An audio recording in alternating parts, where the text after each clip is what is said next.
And thank you, you two, for having us here at your campsite. Thank you. Thank you for having us. Now, of course, purple tears have become rather famous for their enthusiasm, uh, well, just plain strong enthusiasm every year at Relay. So, why don't you tell everybody how the Purple Tears got formed and what made you all so enthusiastic? Well, we actually were formed after my uncle passed away in 2006 of cancer after a 10-year fight.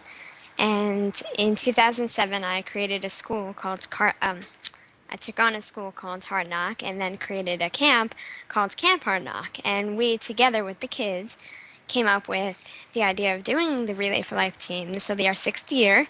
It's the 7th time I'm walking with my husband, Gats. And basically for us, the tears means more than just something clear. It's a different kind of cry. And so that's how we started it. And I'll tell you, I have the best group every year. We're up 24 hours together. It's amazing. I will Laughing, definitely crying. agree with that. Now, I want everybody to know that your build is called Hope Floats. And what would you like to share with everyone who's listening about your campsite here? I'll leave it up to my husband because he really was the inspiration this year. We were kind of going back and forth on what we were going to build, and I looked over to him and he was kind of just doodling. He probably didn't even realize I was watching him, and he was drawing a kite. And I stopped him and I said, "Wait, we don't have to take on the literal translation of 100 years. But look what you're drawing." And he was drawing this kite, and I had like this image of the word hope. And in hope, I saw the 100. And I was trying to explain this to him, and he probably thought I was nuts. But it really worked out, because in the 100 years, it really is hope. So I'm going to let him answer the question about our site. Okay, Gats, it's all yours. Yeah, listen, I mean, Jill and I definitely work very well together. One of the reasons why I married her, we definitely complement. One person will start an idea, then we'll complete it. And so definitely with this hope floats, we have the word hope up there on a cloud with the kite tied to the word hope. And the real meaning behind that is, you always got to hold on to hope, and hope will keep everything afloat. And with the American side celebrating its 100 years, that's why we have the 100 years of hope. And so up top we have on the kites floating the people who are fighting or survived cancer, and on the water we have the kites that have fallen of the people that we've lost to cancer. And we have it where you can click on each of them to be able to read their story, to experience it, and maybe shed a purple tear or two about the memories of them, and for those who are still fighting. I think the beautiful thing is that we always kind of have a message from above. Some people don't even realize that, but if you come in from above the site down, there's always something special. In the years past, we've had hearts or messages, and this year we have a purple tear for our lake. So it's kind of for us a nice touch, that those watching us could definitely look down and see that we've shedding a lot of tears. Well, I definitely believe that how you have done the campsite and the touches you have put in here are eloquent and beautiful in their simplicity. Thank you. And I really believe that it is a very touching campsite in many ways, because those of us who are survivors, those of us who have been caregivers, and for some of us who have been on both sides of the coin, we all are acquainted with having shed tears.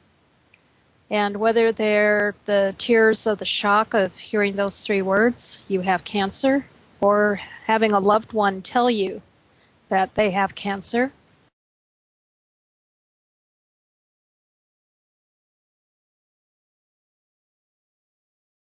Since, before they realize sometimes, the hard hits that we take.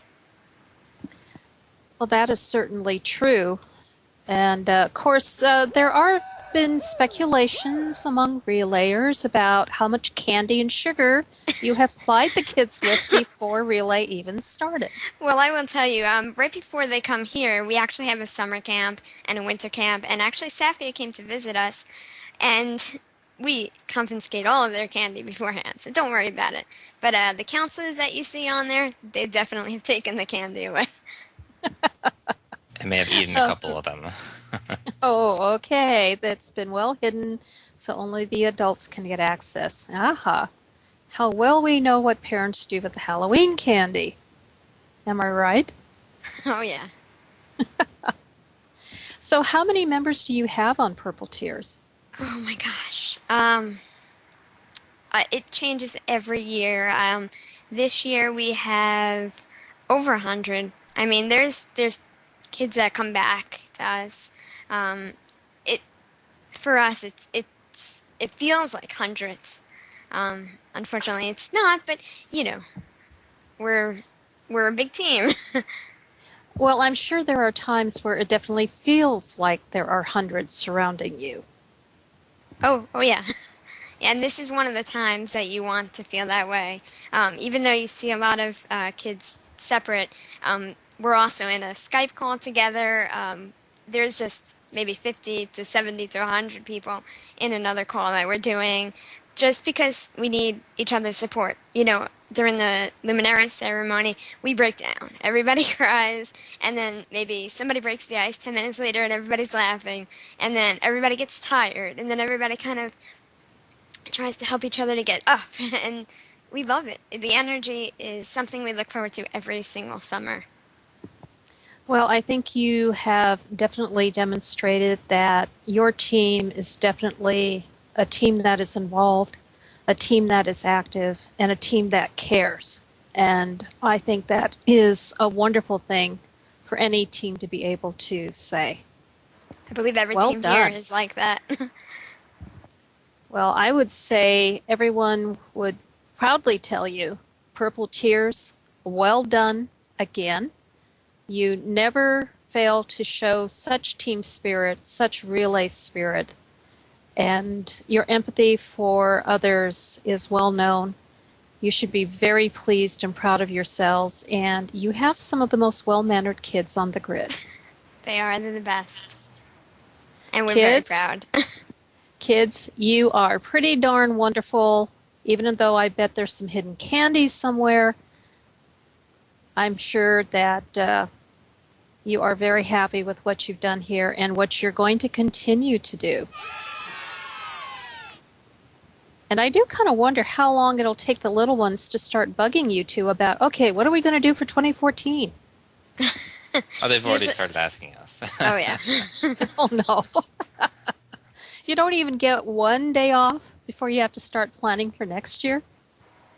It's the adult life, right? Always planning for something. Yes, I think that is so. All right. Well, here you go, folks. This was a wonderful visit with the Purple Tears team with two great leaders and captains. So here we go. And now we are going to go back to the studio after this wonderful interview. And thank you, Purple Tears, for having us come visit. We look forward to seeing you in 2014. Thank you so much.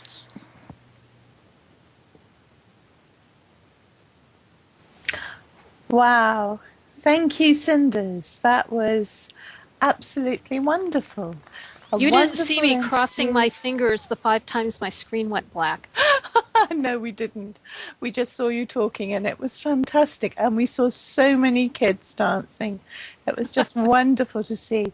Wonderful to hear from Jill Caldera and Gat Skillman. It's lovely to catch up with them again.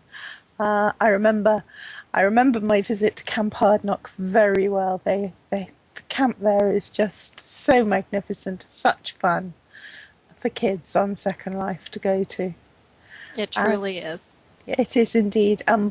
I love the way that they take such an active part in Relay for Life. We've been seeing them go past all today. It's fairly easy to spot them because quite a few of them are carrying huge purple butterfly kites, which I think they're taking great pleasure in banging against our windows. Well, I did try to stick my snail head in, but it didn't quite work. Yes, we saw your snail head butting against the window too. I couldn't resist. Well, that is fantastic. And we are now coming up to 6:50. We're going to see another recorded interview before we come back here for the last part of our coverage before the Luminaria ceremony. We're all looking forward to the Luminaria ceremony very much.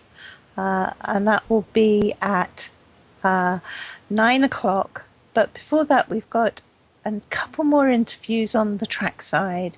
And we've got coming talk here in the studio. And we've also got some more pre-recorded interviews to show you. So we're now going to go to an interview with Sasha Ferry-Wren. Sasha Ferry-Wren. And we're going to that interview now.